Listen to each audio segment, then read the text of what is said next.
नमस्कार, मैं हूं श्रीनारायण तिवारी और आप देख रहे हैं नेशनल न्यूज। आज चर्चा 3 पुत्रों की है। 3 क्या, यूं कहें तो 4 पुत्रों पर है। एक तो हाल ही में चर्चा में आए लखीमपुर खीरी का वह पुत्र जिसे पुलिस ने कल गिरफ्तार किया। 12 घंटे की पूछताछ के बाद पुलिस को कल गिरफ्तार करना पड़ा। उत्तर प्रदेश पुलिस की बात कर रहा हूं, कोई और नहीं, केंद्रीय गृह राज्य मंत्री अजय मिश्र के बेटे आशीष मिश्र की बात कर रहा हूं, जिन पर आरोप है कि वो किसान के रूप में आए खालिस्तानी आंदोलनकारियों, जिन्हें आतंकवादी भी कहा जा रहा है, उनकी वाहन दुर्घटना में हुई मौत के प्रकरण में उन्हें गिरफ्तार किया गया है। वाहन दुर्घटना हुई, वाहन से 2 लोग कुचले गए, 2 जन वाहन पलटने से मरे, वाहन पर हमला हुआ, पथराव हुआ, ड्राइवर को चोट लगी, यह वीडियो दिख रहे हैं। अंत में गाड़ी अनियंत्रित हुई, क्लियर कट दुर्घटना का मामला है। लेकिन सारे पॉलिटिकल पार्टियों के दबाव के चलते माहौल खराब न हो, इसलिए उत्तर प्रदेश पुलिस को बीच का रास्ता अपनाते हुए समझौते के तहत आशीष को गिरफ्तार करना पड़ा।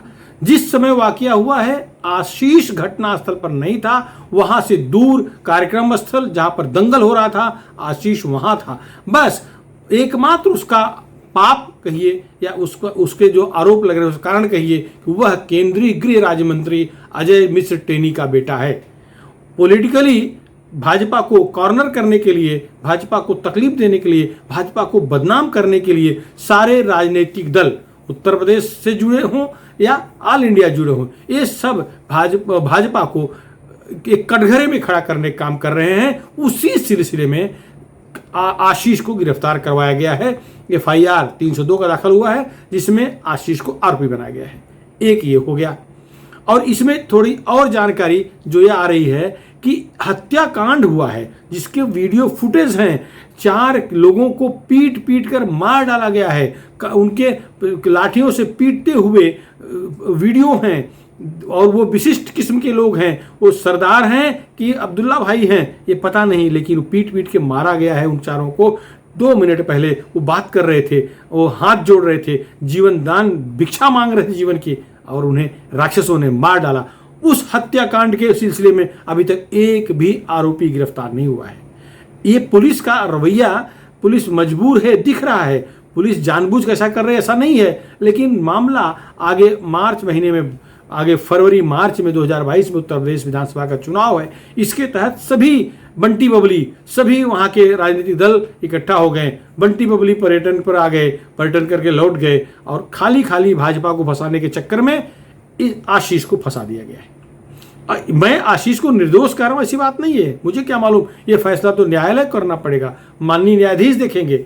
लेकिन जो अब तक के वीडियोज वायरल हुए हैं उसके मुताबिक आशीष घटनास्थल पर नहीं था। हाँ, जैसा कि आरोप लगाया जा रहा है कि प्लानिंग करके भेजा है ड्राइवर को ऐसा करके आओ, तो कोई प्लानिंग करके अगर ऐसा करने आएगा और योजना में ये शामिल होगा तो इसको सजा होगी, 120B के तहत दंड मिलेगा। निर्दोष है ऐसा मैं कदापि नहीं कह रहा हूं, लेकिन जो साक्ष्य दिख रहे हैं उसके अनुसार मैं कह रहा हूं। दूसरा पुत्र कौन? दूसरा पुत्र एक अजय मिश्र का पुत्र हो गया आशीष, तो दूसरा पुत्र चर्चित सिने अभिनेता शाहरुख खान का है। नारकोटिक्स कंट्रोल ब्यूरो ने गिरफ्तार किया है। उस पर ड्रग्स लेने, ड्रग्स खरीदने, ड्रग्स बेचने का आरोप है, प्रतिबंधित ड्रग्स बेचने का आरोप है। वो शिप वाला कांड, उस पर ज्यादा चर्चा में जाने की आवश्यकता नहीं है, आप सब जान रहे हैं। अब नारकोटिक्स कंट्रोल ब्यूरो किस लिए ये सब कार्रवाई किया है? 1300 से 1400 लोग बैठे उस पानी की जहाज में जो मुंबई से गोवा जा रही थी, उस पर छापा डाला है। 8 से 10 लोग डिटेन किए गए थे, जिनमें 8 जन गिरफ्तार हुए हैं। 2 के पास से कोई इस तरह की चीज नहीं मिली जिससे उन्हें गिरफ्तार किया जाए, छोड़ दिया गया है। अब राजनीति शुरू हो गई है। नारकोटिक्स कंट्रोल ब्यूरो बनाम NCP हो गया है। वह NCB है, तो यह NCP है। राष्ट्रवादी कांग्रेस पार्टी अब संघर्ष के मूड में आ गई है, क्योंकि शाहरुख खान के बेटे को बचाने के लिए ये सब हो रहा है या नहीं, ये समय बताएगा। लेकिन नवाब मलिक मंत्री हैं जो राष्ट्रवादी कांग्रेस पार्टी के और मुख्य प्रवक्ता है राष्ट्रवादी कांग्रेस पार्टी के, वो कूद पड़े हैं। वो एक तरह से शाहरुख खान के बेटे को बचाने के लिए हर संभव कोशिश में लगे हुए। वो पूरी इस एनसीबी की कार्रवाई को ही झूठी प्लान बता रहे हैं।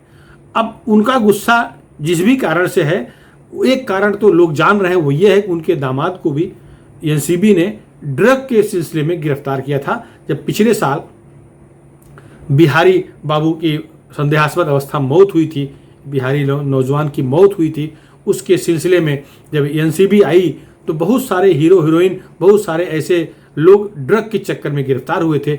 इसी में ड्रग सप्लाई के चक्कर में, आरोप में, प्रकरण में नवाब मलिक का दामाद भी गिरफ्तार हुआ था। इससे नवाब मलिक एनसीबी की कार्रवाई पर खार खाए बैठे हैं। जैसे मौका मिलता है टूट पड़ते हैं, ऐसा आरोप भारतीय जनता पार्टी के लोग लगा रहे हैं। भारतीय जनता पार्टी के नेता, भाजपा के मुंबई अध्यक्ष आशीष शेलार इस तरह का आरोप लगा रहे हैं कि नवाब मलिक अपनी निजी खुन्नस उतार रहे हैं एनसीबी पर, जबकि एनसीबी जो है लोगों की जिंदगियां बचाने के लिए ऐसा कर रही है। यह एजेंसी जो है भारतीय युवकों को बर्बाद होने से बचाने के लिए, नशे का आदी होने से बचाने के लिए, नशे के लत में पड़ के बर्बाद होने से बचाने के लिए ऐसा साहसिक कदम एनसीबी उठा रही है और उसकी सराहना की जानी चाहिए। लेकिन एनसीबी के लोग, राष्ट्रवादी कांग्रेस पार्टी के लोग एनसीबी के लोगों को बदनाम कर रहे हैं, अर्थात नारकोटिक्स कंट्रोल ब्यूरो को बदनाम कर रहे हैं। वो वानखेड़े नामक एक सिंघम जो बढ़िया अफसर है, एक उच्च कोटि का विद्वान अफसर कहा जाता है, उसको भी बदनाम करने की कोशिश कर रहे हैं, जबकि वो महाराष्ट्र का है, बढ़िया आदमी है। मैं वानखेड़े की बात कर रहा हूँ। दो पुत्रों की बात हो गई। तीसरे पुत्र की बात यह है कि महाराष्ट्र के उप मुख्यमंत्री अजित पवार के बेटे पार्थ पवार के कार्यालय में, उनके निजी निवास पर छापे पड़ रहे हैं, इनकम टैक्स छापे पड़ रहे हैं। वैसे इनकम टैक्स छापे में अजीत पवार के भाभियों के यहाँ पर छापे पड़े, अजीत पवार के नज़दीकी रिश्तेदारों के यहाँ छापे पड़े। इससे पहले अजीत पवार के जरंडेश्वर साखर कारखाना समेत कई कारखानों पर ईडी के छापे पड़ चुके हैं और वो जब्त भी हैं। तो तीसरा पुत्र है पार्थ पवार। देखिए, छापे के बारे में अब शरद पवार भंडाए हुए हैं, राष्ट्रवादी कांग्रेस पार्टी सर्वेसर्वा। वो इस कार्रवाई को राजनीतिक चाल कह रहे हैं, भाजपा की राजनीतिक कार्रवाई कह रहे हैं। एक तरह से भाजपा महाराष्ट्र सरकार को गिराने के लिए षड्यंत्र कर रहे, आरोप लगा रहे हैं। ये सब सही हो सकता है भाजपा के कहने पर ये income tax, CBI, ED, narcotics department, ये सब काम कर रहे होंगे।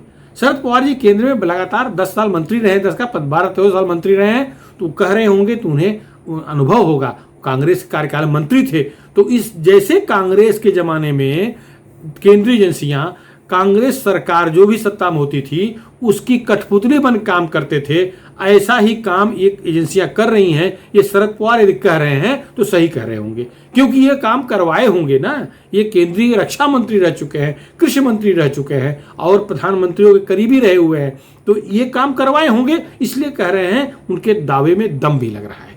तो अगर मान लीजिए कि भाजपा के कहने पर ये छापे पड़ रहे हैं, वो सच है, लेकिन हजार करोड़ जो नकदी मिल रहे हैं, करोड़ों के जो घोटाले पकड़ में आ रहे हैं, वो कहां से आ रहा है? छापे किसी के कहने पर हो रहे होंगे, ये मान लीजिए सही है। नहीं करना चाहिए। इन एजेंसियों को अपने स्व विवेक के आधार पर छापे मारना चाहिए, गिरफ्तारी करनी चाहिए, कार्रवाई करनी चाहिए, और इसके बाद मामला कोर्ट में जाएगा। अदालत स्वतंत्र है, जो फैसला सुनाएगी। अगर छापे नकली होंगे, एजेंसियों को अदालत लटका देगी।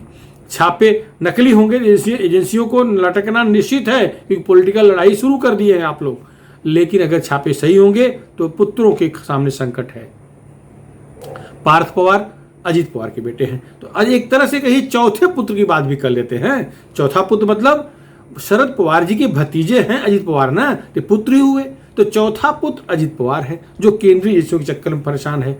चौथा अजीत पवार के जरंडेश्वर कारखाना पर छापा, अजीत पवार के भाभियों के घर पे छापा, ये सारे जो मुद्दे हैं ये भी छापे में है। तो चौथे पुत्र अजीत पवार हैं। तीसरे पुत्र अजीत पवार के पुत्र शरद पवार के पोते पार्थ पवार हैं। शाहरुख खान के पुत्र आर्यन हैं। और जो सबसे प्रमुख चर्चा में है, उत्तर प्रदेश के लखीमपुर के केंद्रीय गृह राज्य मंत्री अजय मिश्र के पुत्र आशीष मिश्र। आशीष मिश्र को कल गिरफ्तार किया। 10-12 घंटे पूछताछ हुई, 40 प्रश्नों की सूची पेश की गई।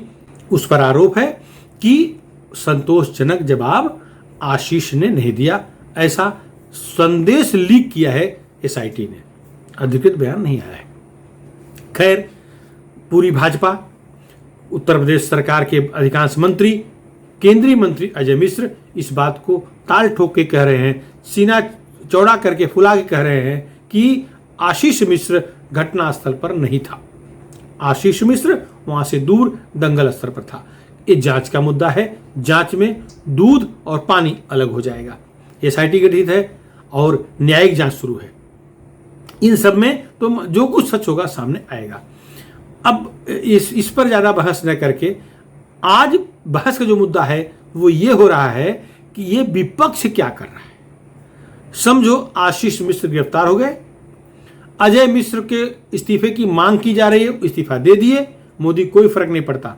थोड़ी सी लहर बिगड़ेगी बनेगी, जिस तरह से ब्राह्मणों को उत्तर प्रदेश में अपमानित किया गया है, उन ब्राह्मणों का इनकाउंटर हुआ है, ब्राह्मणों को सताया गया है, ऐसा माहौल तैयार करने का प्रयास भी उत्तर प्रदेश का विपक्ष कर रहा है। उसमें थोड़ा सा और बल मिल जाएगा। कैसा बल मिलेगा? ब्राह्मणों के पक्ष में जो विपक्ष सहानुभूति तैयार कर रहा है उसके खिलाफ बल मिलेगा। अजय मिश्र ब्राह्मण है। जो उत्तर प्रदेश लखीमपुर खीरी में मारे गए हैं 4 लोग, उनमें 3 मिश्र हैं, तीनों ब्राह्मण हैं। तो ब्राह्मणों को मारा गया है, मारने वाले सिख हैं या अब्दुल्ला लोग हैं, ये क्लियर वीडियो में दिख रहा है। और यही विपक्षी ब्राह्मणों के नाम पे घड़ियाली आंसू बहा रहे हैं। मुख्यमंत्री को राजपूत घर में पैदा हुआ बता करके, राजपूतों का संरक्षक बता करके बदनाम करने की कोशिश कर रहे हैं, जबकि सच्चाई यह है कि संन्यास लेने के बाद, साधु बनने के बाद, ये अपने यहाँ पूर्वांचल कहावत है, जाति ने पूछो साधु की। तो हर सन्यासी, हर साधु पूज्य होता है, ब्राह्मण बन जाता है, ब्राह्मण जैसा हो जाता है, वो कहाँ पैदा हुआ विषय समाप्त होता है। लेकिन विपक्ष पास कोई बचा नहीं है, कोई मुद्दा नहीं, खत्म हो चुका है। तो ब्राह्मण बनाम राजपूत का लड़ने की कोशिश किया, सफल नहीं हुआ। अब विपक्ष, प्रियंका वाड्रा जी, राहुल गांधी जी, थोड़ा तो दिमाग दौड़ाइए। पिछले विधानसभा चुनाव में शीला दीक्षित को दिल्ली से ला करके ब्राह्मण मुख्यमंत्री बना के पेश किए थे ना। तो जो 3 ब्राह्मण मारे गए हैं, तीनों मिश्र हैं, तीनों मरे हुए ब्राह्मण मिश्र हैं। शुभम मिश्रा, हरिओम मिश्रा और तीसरा श्याम सुंदर, तीनों ब्राह्मण हैं। किस मुंह से वोट मांगने जाओगे? मान लिया सिखों के पक्ष में खड़े हो गए, सिख खुश हो जाएंगे, तो कहां पश्चिमी उत्तर प्रदेश के 2 जिलों के अलावा इनका क्या अस्तित्व है वहां? उत्तर प्रदेश की चुनाव की बात कर रहा हूं। पंजाब में भी सारे सिख खुश होकर के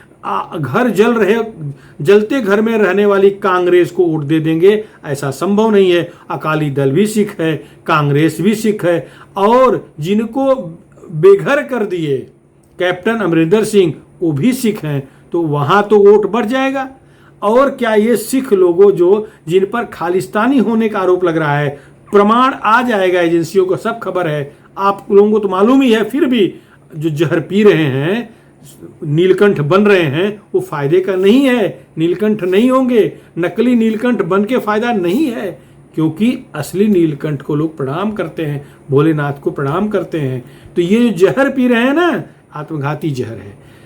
गए आंदोलन करने, क्या हासिल करके लाए? यही संदेश दिए ना कि 4 जो जीप के सामने खड़े होकर के पथराव कर रहे थे, वो 4 जन कुचल के मारे गए। लेकिन जो मारे गए हैं, जिनको लाठी डंडे पीट करके मार डाला गया है, वो ब्राह्मण थे। संदेश क्या गया? आप किसी साथ खड़े हो? जिन पर खालिस्तानियों के होने का आरोप लग रहा है, जिन पर कहा जा रहा है खालिस्तान के पैसा आंदोलन कर रहे हैं, उनके साथ खड़े हो। जो वहां 17% ब्राह्मण हैं, उनके वोट कहां गए? मिलेंगे कांग्रेस को। समझ गए ना? गए हाथ से साफ। तो कांग्रेस वहां से गई। वैसे भी कांग्रेस उत्तर प्रदेश में साफ ही साफ है। अखिलेश भी चढ़ बढ़ के निकले थे, लेकिन जैसे ही उनको मालूम पड़ा कि मामला बिगड़ जाएगा, लखनऊ में गिरफ्तारी करवा करके नौटंकी करके बयानबाजी करते रहे। बाद में खाना पूर्ति करने पहुंच गए लखीमपुर खीरी लखीमपुर। मायावती सबसे चालाक निकली हैं। मायावती बस ट्वीट और बयान देने के अलावा कुछ नहीं की हैं। उन्हें पता है कि ये मामला गलत हो रहा है। उन्हें पता है कि जो दुर्घटना मारे गए दुर्घटना है, लेकिन जो पीट के मारे गए वो मर्डर है। ये आशीष को फांसी नहीं होगी। अगर आशीष गाड़ी में रहा भी होगा, ऐसे तो ही नहीं बता रहे हैं, तो भी कुछ नहीं होगा, क्योंकि दुर्घटना है, दिख रहा है। लेकिन जो पीट पीट के मारे हैं वो अगर फोटो में आइडेंटिफाई हो जाएंगे तो फांसी, कच्ची फांसी होगी। तब वो कच्छ कड़ा कृपाण वाले गुरुदेव भी माफ नहीं करेंगे, वो खुद ही मार के भगा देंगे। गुरुद्वारा में लाश रख करके राजनीतिक षड्यंत्र करने का जो प्रयास किया गया है, वो गुरुद्वारा के जो प्रमुख लोग होंगे वो कतई नहीं खड़ा करेंगे कि मरे हुए लोगों के लिए ठीक है, वो खड़े हो गए, वो उचित है, लाश तो लाश है, लेकिन जो हत्यारे हैं उनके संरक्षण में वाहे गुरु के शिष्य कभी नहीं आएंगे, कभी नहीं आएंगे। वो तो हिंदुओं के लिए ही सिख धर्म स्वीकार किए हैं, वो ऐसे हत्यारों के पक्ष में खड़ा होंगे, ऐसा नहीं लग रहा है। राजनीतिक रूप से कोई नुकसान भाजपा को हुआ है, ऐसा नहीं लग रहा है, क्योंकि भाजपा अपने जगह पर तब भी अटल थी, अडिग थी, अब भी अटल है, अडिग है, आगे भी ऐसे रहेगी, क्योंकि वह मान रही है कि जो भी अपराध किया है, ये आशीष को गिरफ्तार करके एक लंबी चाल चली गई है। राहुल बाबा समझो, आशीष गिरफ्तार हुआ है तो जो 10-15 लौंडे वहां डंडा से पीट रहे थे उनको पुलिस पहचान चुकी है, वीडियो में दिख रहे हैं, उठा के लाएगी, गाड़ी भी पलटी करा देगी पुलिस, जो होना सब हो जाएगा। तो ये गिरफ्तार हुए हैं, न्यायाधीश महोदय देखेंगे सच्चाई क्या है, फिर सजा मिलेगी, तो छूट जाएगा। लेकिन वो जो हमारे लंबी खेल है, लंबी गेम है, इस ट्रैप में फंस गए प्रियंका वाड्रा और राहुल गांधी जी, एक बीजेपी के ट्रैप में फंस गए हो। और इसमें सबसे अधिक चालाक निकला है टिकैत। टिकैत ने बाकायदे उत्तर प्रदेश गवर्नमेंट से कंप्रोमाइज कर लिया। उसे मालूम पड़ गया कि ये मामला हाथ से बाहर जा रहा है। आंदोलन किसानों का था, लेकिन आंदोलन खालिस्तानियों का बन गया है। बराबर कंप्रोमाइज किया और पुलिस साथ बैठ करके मामले को शांत कराया। टिकैत हीरो बन गया। टिकैत फायदे में है। टिकैत किसी पार्टी के साथ नहीं है। टिकैत आज भी किसानों के लिए आंदोलन कर रहा है। कल वो किसी पार्टी में जा सकता है। कोई जरूरी कांग्रेस में जाएगा? जिस कांग्रेस की आप उसका बाप लड़ा है, उसके दादा परदादा लड़े हैं, वो कांग्रेस में जाए ऐसा लगता नहीं है। बीजेपी के अजय मिश्र को इस्तीफा की मांग कर रहा है। इस्तीफा हो जाएगा, समझो एक मिश्र इस्तीफा दे, दूसरा कोई मिश्र आ जाएगा, बीजेपी बैलेंस कर लेगी। लेकिन टिकैत का मुद्दा खत्म हो जाएगा। संभावना है कि टिकैत और योगी आदित्यनाथ में कोई समझौता हो गई हो, समझौता हो गया होगा। खैर जो भी है, लेकिन 4 पुत्रों के बारे में जम के चर्चा हो रही है। एक पुत्र आशीष जो केंद्रीय मंत्री गृह राज्य मंत्री अजय मिश्र का बेटा है। दूसरा पुत्र आर्यन खान जो शाहरुख खान का बेटा है। तीसरा पुत्र पार्थ पवार जो डिप्टी सीएम महाराष्ट्र के अजित पवार का बेटा है। और चौथा पुत्र खुद अजित पवार, भतीजा और पुत्र बराबर होता है, जो शरद पवार के भतीजे हैं। इस तरह से ये मुद्दा चर्चा में है। आपको हमारा वीडियो कैसा लगा? पसंद आया हो तो आप शेयर करिएगा। और हाँ, अगर अभी तक हमारे चैनल को सब्सक्राइब न किए हों तो कृपया सब्सक्राइब कर लें, जिससे हमारे आपके संवाद सतत बने रहें। जितने भी वीडियो हम जारी करें आप देख सकें। धन्यवाद।